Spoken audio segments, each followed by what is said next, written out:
पोली तोते को गपशप करना और कहानियां बनाना बहुत पसंद था। वह बातचीत सुन लेती और उसे झूठ में बदल देती, जिससे जंगल में अफवाहें फैल जाती।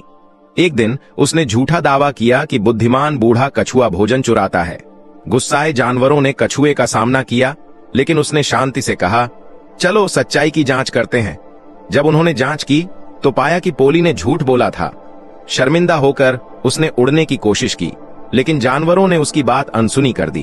अकेली और उदास पोली को अपनी गलती का एहसास हुआ। उसने माफी मांगी और सिर्फ सच बोलने का वादा किया। उस दिन से पोली जंगल की सबसे भरोसेमंद संदेशवाहक बन गई। नैतिक ईमानदारी से भरोसा बढ़ता है, लेकिन झूठ से अकेलापन बढ़ता है।